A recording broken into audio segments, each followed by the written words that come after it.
यदि सच पूछिए तो एक प्रखर पत्रकार ही एक बहुत अच्छा नेता हो सकता है। लोग बोल नहीं रहे हैं क्योंकि लोग सोच रहे हैं कि आखिर बोले तो एगो भोजपुरी में आप सुने होंगे कि केकरा पकड़ी सिंगार पुरुष मोरे आन्हर गाड़ी का परमिशन है और 500-700 गाड़ियां दिखती है, कहां से आ जाती है, कोई जांच करने वाला नहीं लोग हैं। तो हम मर्डर करके उनके पास जाएंगे? छोटे छोटे काम के लिए नहीं आना है तो भाई मर्डर करके जाएं। हम बड़ा काम क्या करें, हमको छोटा ही जरूरत है, तो छोटे काम के लिए जो राजा भोज और गंगू तेली को समानांतर देखे वैसे नेता को हम लोग चुन करके लाए, वैसे लोगों को हम लोग नहीं जानता है। जो गरीबी नहीं देखा है दोस्त, वो नेतागिरी क्या करेगा। नेता का मतलब होता है नेतृत्व। कि हम छोटे छोटे मुद्दों के लिए हैं भाई साहब, आप इन छोटे छोटे लोगों के बदौलत चुन करके अभी कुछ हुआ ही नहीं तो हम लोग कह रहा है कि जो मैंने कर दिया पिछले 10 साल के सांसद ने नहीं किया था। अरे भैया पिछले की बात छोड़िए ना, अभी 10 साल में आप क्या किए? आपका ही पैसा लौट गया है?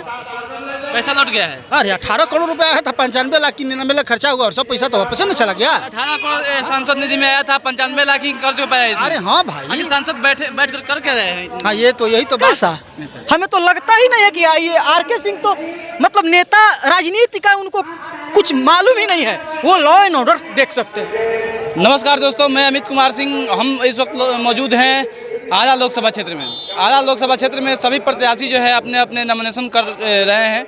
वैसे में आपको बता देना चाहते हैं आरा लोकसभा क्षेत्र में एक इतिहास रचा जा रहा है, जो कि यहाँ से पत्रकार भी चुनाव लड़ने का काम कर रहे हैं और इनका विजन जो है हम जानने का कोशिश करेंगे। आज नॉमिनेशन किए हैं, हमारे साथ मौजूद है पत्रकार अशोक तिवारी जी। क्या आखिर लक्ष्य क्या है पत्रकारिता के साथ साथ जो है इस चुनावी मैदान में कूदना, कहीं ना कहीं तक जो है आखिर क्यों जरूरत पड़ा है? सर स्वागत है। बहुत बहुत धन्यवाद आपको और तमाम दर्शकों को प्रणाम। पत्रकारिता के साथ साथ इस चुनावी मैदान में कूदने का क्या जरूरत पड़ा सर? पत्रकारिता के साथ साथ कोई इकलौता हम नहीं हैं कि चुनावी मैदान में आए हैं, और यदि सच पूछिए तो एक प्रखर पत्रकार ही एक बहुत अच्छा नेता हो सकता है। और इसके बहुत सारे उदाहरण हैं, आप लोग देखे ही होंगे, जानते भी होंगे जी। चूँकि कहीं ना कहीं यदि बात करें हम समस्याओं की, तो या तो जमीनी से जुड़ा हुआ वो नेता जो हमेशा आवाम के समस्याओं के लिए लड़ता हो, या तो वो एक बढ़िया और जुझारू नेता हो सकता है, या फिर एक पत्रकार जो लोगों की समस्याओं को दिखाने के लिए दूर दूर तक, गांव तक जाता है। एक फ़ोन पर रात्रि में भी 11 बजे 12 बजे रात्रि में भी ये नहीं समझता है कि मेरे साथ क्या होगा, वो जाता है और दिखाता है। तो कहीं ना कहीं या तो उस तरह के जमीनी मिट्टी से जुड़ा हुआ वो नेता एक बहुत अच्छा नेता हो सकता है, या फिर वो एक पत्रकार जो जुझारू हो, जो लड़ता हो, वो अच्छा नेता हो सकता है। बाद बाकी यदि आप कहे कि कोई IAS था और आ गया नेता बन गया, या फिर कोई कहीं कहे कि कोई इधर से आ गया क्या उधर, तो जो दर्द नहीं जानता है, जो गरीबी नहीं देखा है दोस्त, वो नेतागिरी क्या करेगा। नेता का मतलब होता है नेतृत्व करता है, नेता का मतलब होता है सेवक। यहाँ तो नेता का मतलब लोग समझता है कि हम मालिक हो गए। यदि कोई मुखिया बना दे, कोई विधायक बना दे, सांसद बना दे, तो उनको लगता है कि मैं मालिक हूँ, मैं बॉस हूँ, और बाद बाकी जितने भी लोग हैं हमारी प्रजा है, मैं तो राजा बन गया। और ये मानसिकता जनता इनको बताती है कि आप राजा नहीं हैं, आप मेरे वोट से विधायक या सांसद बनते हैं। ये इनको तब पता चलता है जब चुनाव आता है और यही लोग जा के और हाथ जोड़ के आग्रह करते हैं। फिर भी उस समय तो इनको समझ में आ जाता है कि नहीं जनता भगवान होती है, लेकिन बाद में फिर भूल जाते हैं और जनता समझ नहीं पाती है। लेकिन अब जनता को समझदारी हो गई है, जनता समझ चुकी है, लोग समझ चुके हैं, लोग जग चुके हैं, और लोगों ने कहा कि नहीं आपको चुनाव लड़ना चाहिए, क्योंकि आप हर दर्द को दिखाते हैं, हर समस्या को दिखाते हैं, जमीनी हकीकत से जुड़ के आप काम करते हैं। यदि आप जैसे लोगों को पावर मिलेगा तो हम लोगों का बहुत समाधान होगा। हम आपके साथ हैं, आप चुनाव लड़ें। अच्छा सर, ये बताइएगा, आपने बीच में बोला कि कहीं ना कहीं तक जो भी जीत कर अभी वर्तमान समय में जो है जीत कर आए हुए थे पिछले दिनों, जो है अपने आप को राजा समझने लगे हैं। वर्तमान समय पहले जो है वर्तमान समय में मोदी जी भी हैं प्रधानमंत्री, और आरा जिला के जो है आरा लोकसभा क्षेत्र के सांसद भी हैं आर.के. सिंह जी। क्या ये अपने आप में जो अपने आप को राजा महसूस कर रहे हैं क्या अभी? ये तो आपने बताइएगा, चूँकि जनता तो आपके बीच रहती है, आप लोगों से पूछते हैं, सवाल करते हैं। राजा समझता है लोग कि नहीं समझता है लोग, ये तो आप भली बात ही जानते हैं। यदि राजा नहीं समझता लोग, तो आप हमें ये बताइए कि आप 1000 गाड़ियों के साथ 500 गाड़ियों के साथ नॉमिनेशन क्यों करते हैं? जनता के बीच आप वोट मांगने जाते हैं, 100 गाड़ियों के आपके गाड़ी के धूल से और गाड़ियों की आवाज़ से लोगों का सोना मुश्किल हो जाता है। आप जाते हैं वोट मांगने तो घर घर जाइए, पैदल उतर के जाइए, बाइक से जाइए, गाड़ी से उतर के जाके पैर छू के लोगों का प्रणाम कीजिए और लोगों से दुआ मांगिए। भगवान के पास जाइएगा और कार की धूल उड़ाते जाइएगा। आप कहते हैं कि जनता भगवान है, तो आप मालिक ही नहीं समझ रहे कि मेरे पास गाड़ी है, पैसा है। ऐसा नहीं करना चाहिए। मैं भी चाहता तो इस तरह की भौकाल चंदा काट के ही सही कर सकता था ना, मुझे नहीं करना है। हम भी सोचे थे कि नॉमिनेशन के दिन ऐसा भौकाल करेंगे कि लोग दंग रह जाएंगे, लेकिन फिर मैंने सोचा कि जो कष्ट मैंने झेला और जितनी गालियाँ लोगों ने उन लोगों को दिया वही गालियाँ मुझे भी मिलेगी, तो फिर उनमें और मुझमें क्या अंतर रह जाएगा। और मेरा तमाम प्लान फेल हो गया, क्योंकि यहाँ पे व्यवस्था नहीं है ना, पार्किंग की कोई व्यवस्था ही नहीं है। मान लीजिए 200-400 गाड़ी, हम बहुत सारे दोस्त मित्र हैं, हम फ़ोन करके बोल भी देते कि आप लेके आइए, लेके आ जाते हैं। बहुत सारी भीड़ 10-20 हज़ार लोगों की हम जुटा भी देते, लेकिन समस्या वही क्रिएट होती जो कुछ दिन पहले या आज भी क्रिएट हुई है। देखिए तमाम लोग, चाहे वो किसी भी नेता की रैली हो, उस नेता की रैली में भाई साहब गाड़ी बहुत ज़्यादा दिखती है, और गाड़ी दिखती है तो आम जनता कहाँ रहते हैं? आप देख रहे हैं लोगों को पीस के रख दिया जाता है, और आप जैसे पत्रकार का तो वैल्यू ही नहीं होता। हमारे जैसे पत्रकार को कोई कदर इज्जत मिलता है आपके जैसे हमारे जैसे लोगों को? अच्छा, इसके अलावा देखिए ये ब्रैकेटिंग हर जगह लगी हुई है ना, ब्रैकेटिंग से कितनी समस्याएं हो रही है। अब ब्रैकेटिंग लगाने के पीछे उद्देश्य जानते हैं क्या है? ये कार, इतना लोग कार दिखा देता है, इतना लोग गाड़ियाँ दे देता है, गाड़ी इतना लेके आ जाता है लोग। यार 3 गो गाड़ी का परमिशन है और 500-700 गाड़ियाँ दिखती है, कहाँ से आ जाती है? कोई जांच करने वाला नहीं है। और यदि हम 500 गाड़ी लेके आ जाएं तो कल आचार संहिता का केस हम पे दर्ज हो जाता है। तो इन लोगों को अब क्या कहा जाए? आरके सिंह विकास नहीं कर पाए क्या 10 साल में? ना, आरके सिंह हो या सुदामा जी हो, 10 साल सुदामा जी भी थे, तरारी विधानसभा के विधायक थे ना, जाके तरारी विधानसभा में पूछे क्या विकास किया है। या 10 साल आरके सिंह जी भी सांसद है, क्या विकास किया है लोगों से पूछिए, या आप खुद देखिए कहाँ क्या विकास हुआ है। विकास हुआ है कि नहीं हुआ है लोग आपको बता देगा। और अभी लोग खुल के, बहुत सारे लोग बोल नहीं रहे हैं, क्योंकि लोग सोच रहे हैं कि आखिर बोले तो एगो भोजपुरी में आप सुने होंगे कि केकरा पकड़ी सिंगार पुरुष मोरे आन्हर बा।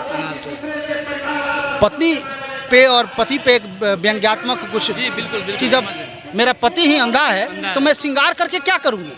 तो जनता किसके सहारे बोलेगी? हम गए थे गांव में, बंधु कह रहा था लोग कि आखिर मैं लड़ूं, यदि मैं आरके सिंह के खिलाफ बोलूं तो दूसरा विकल्प कौन है? मैं सुदामा जी को वोट दे नहीं सकता, क्योंकि वो व्यक्ति तो खुद 10 साल तरारी विधानसभा में विधायक रहे, उन्होंने क्या किया है? तो आखिर आरके सिंह के खिलाफ मैं बोल के क्या करूं? दुश्मनी लूं? कोई तीसरा विकल्प होना चाहिए ना।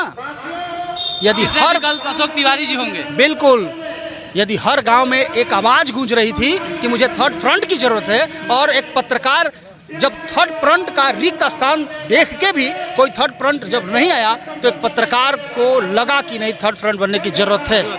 और मैं थर्ड फ्रंट हमेशा से, हम लोग फोर्थ पिलर है, अब की बार थर्ड फ्रंट बन के लोगों की समस्याओं से निजात दिलाने के लिए चुनावी मैदान में हमेशा से लोगों का आवाज़ उठाते हैं, लेकिन औकात के अनुसार। अच्छा, आप किसी को कोई पीट रहा है, किसी के साथ दबंगई कर रहा है, गुंडई कर रहा है, तो आप दिखा ही ना सकते हैं और कुछ कर सकते हैं क्या? लेकिन यदि आपको पावर दे दिया जाए कि जाइए हम आपको पावर देते हैं कि आप इनको सस्पेंड कर सकते हैं, इनको यहाँ से ट्रांसफ़र कर सकते हैं, आप इनको जेल भिजवा सकते हैं, तो आप निश्चित तौर से एक बहुत अच्छे व्यक्ति के रूप में जाने जाएंगे, वो पावर मिल जाता है। लेकिन यही पावर यदि गलत व्यक्ति को मिल जाए, आप बहुत सारे फिल्मों में देखे होंगे कि नेगेटिविटी आप देखे होंगे कि गलत इंसान के पास पावर हो जाता है तो वो क्या करता है? तो गलत इंसान के पास जब पावर आता है तो उसका मिसयूज करता है। तो इसीलिए हमेशा पावर अच्छे इंसान को मिलना चाहिए। अच्छे इंसान, अच्छे लोग, ज़मीनी से जुड़े हुए लोग यदि पावर में आएंगे तो निश्चित तौर से एक सुंदर आरा, एक सुंदर भोजपुर या किसी भी स्टेट को सुंदर बना सकते हैं। ये 10 वर्षों में ये बेंगलोर बन जाता। आप विकास की बात कर रहे हैं, बेंगलोर बन जाता। यहाँ लोग कहता कि अरे यारा है, अभी कुछ हुआ ही नहीं, तब लोग कह रहा है कि जो मैंने कर दिया पिछले 10 साल के सांसद ने नहीं किया था। अरे भैया पिछले की बात छोड़िए ना, अभी 10 साल में आप क्या किए? आपका ही पैसा लौट गया है। पैसा लौट गया है। अरे 18 करोड़ रुपया आया था, 95 लाख की 99 लाख खर्चा हुआ और सब पैसा तो वापस नहीं चला गया। 18 करोड़ सांसद निधि में आया था, 95 लाख ही कर्ज पाया इसमें। अरे हाँ भाई, बाकी सांसद बैठ कर क्या रहे हैं। हाँ यही तो बात है और अफसोस होता है कि आप जैसे लोग उनसे सवाल नहीं किया, पूछेंगे नहीं उनसे। बिल्कुल पूछे हैं। हाँ तो उनसे पूछना चाहिए। हाँ ये पूछना चाहिए, ये जाके देखिए आज इनका भी सभा हो रहा है, इनसे भी जाकर पूछिए कि आप सांसद का चुनाव लड़ने आ गए। इसके पहले मेयर के चुनाव में भी आपकी पत्नी को टिकट माले ने दिया था। आप 10 साल से तरारी विधानसभा को डेवलप नहीं कर पाए, 10 साल से विधायक रहे हैं, तो आप कैसे संसदीय क्षेत्र को डेवलप करेंगे? जब आप एक विधानसभा नहीं संभाल सकते हैं तो इतना बड़ा संसदीय क्षेत्र संभाल सकते हैं क्या?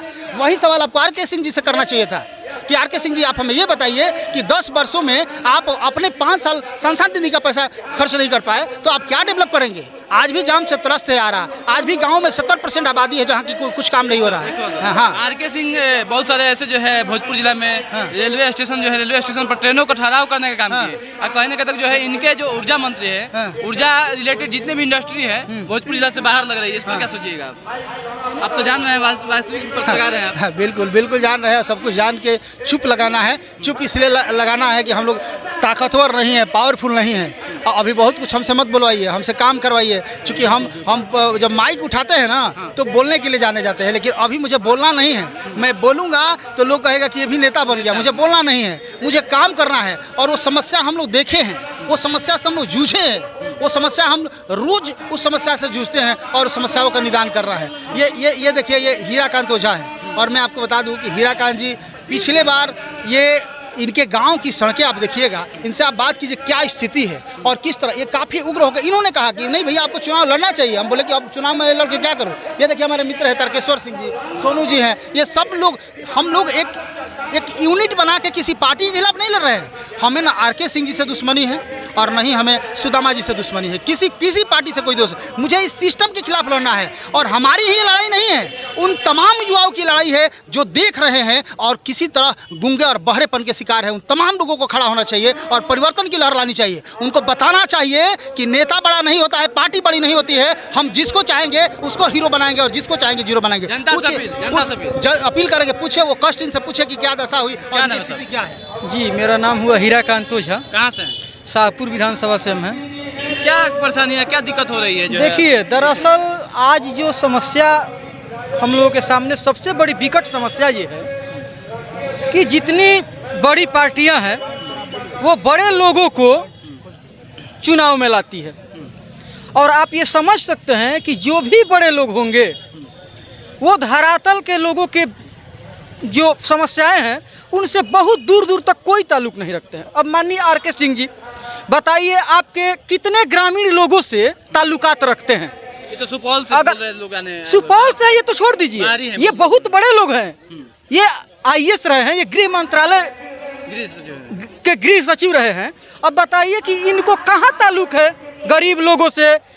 समस्याओं को जो समझ सकता है वो जब तक सदन में नहीं जाएगा तो फिर वो नेता कैसा?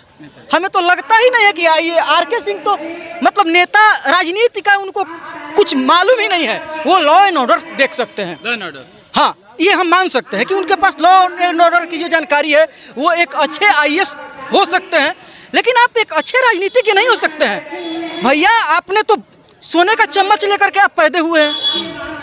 आप कहाँ देखे कि गली गली में जो घूम करके आज एक पत्रकार हैं अशोक तिवारी जी, हम लोगों ने इनसे मांग किया कि आप चुनाव में आइए, क्योंकि देखिए ये गली गली घूम करके हर समस्याओं से अवगत हैं।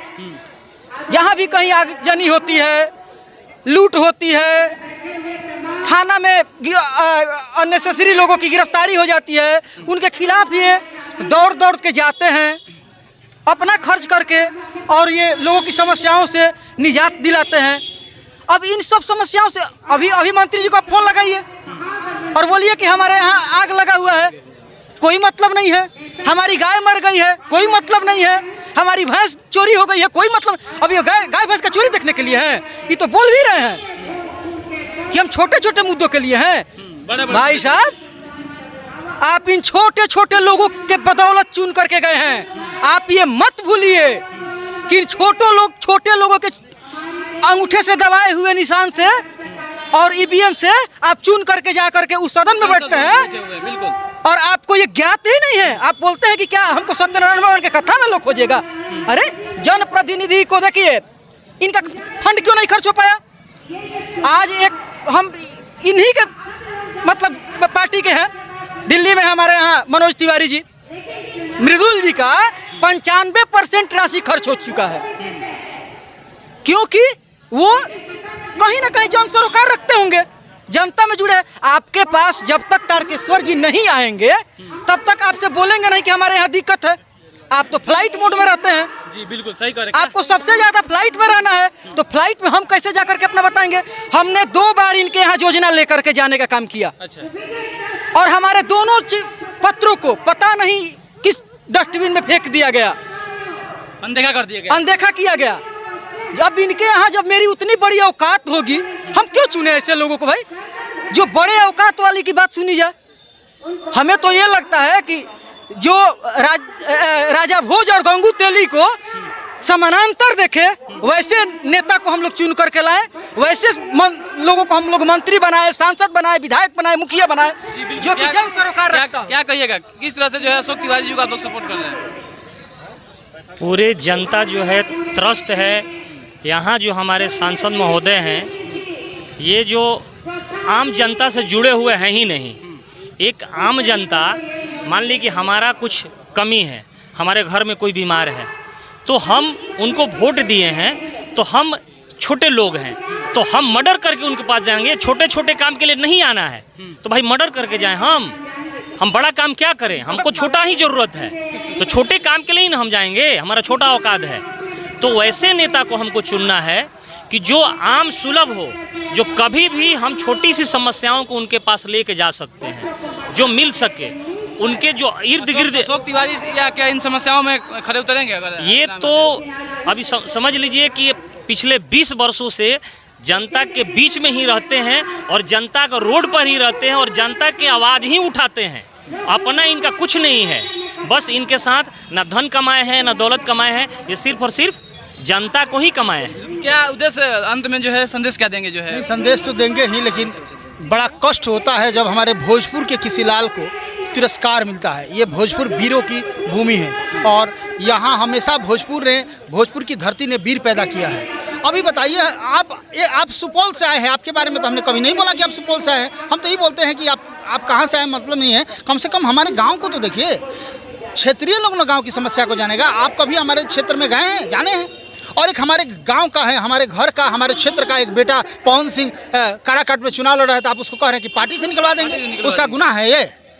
पवन सिंह यदि चुनाव लड़ रहे हैं काराकाट से, हर किसी को लोकतंत्र में चुनाव लड़ने की आज़ादी है, तो पार्टी से निकलवा दीजिए। अरे आप काम कर रहे हो, करिए। अब की बार करारा जवाब मिलेगा।